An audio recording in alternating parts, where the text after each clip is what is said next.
Në palestrën e Universitetit Luiç Gurakuçi në Shkodër, u zhvillua konkursi i pranimit për degën e edukimit fizik. Djemë dhe vajza ju nënshtruan testimeve në disa disiplina, përmes të cilave vlerësohen aftësitë e tyre fizike për të bërë pjesë e kësaj dege. Këtë vit është shënuar një interes më i lartë nga të rinjt. Përgjithësi i Departamentit të Edukimit Fizik, Benjamin Naku, shprehet se numri i kandidatëve është arritur me rreth 20%, krahasuar me një vit më parë. Një degë më të kërkuar në Universitetin e Shkodrës. Ajo që vjet re është që numri i konkurruesve të regjistruar për konkurs është pothuaj 20% më i lartë se viti i kaluar. Puna që është bërë, promovimi që është bërë, lidhje me çfarë ofron dega jon, çfarë kurrikulash ka, mundësitë e punësimit, në dysa hapësira që i krijon vetë edukimi fizik dhe sporti.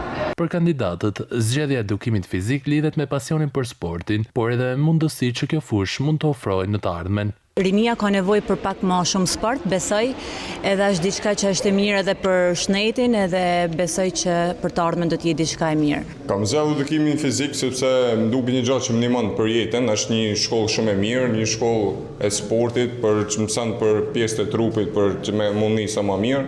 Konkursi praktik është një prej etapave të rëndësishme të procesit të pranimit, ndërsa kandidatët që synojnë të ndjekin studimet në edukimin fizik duhet të tregojnë aftësitë e tyre në disiplinat e përcaktuara.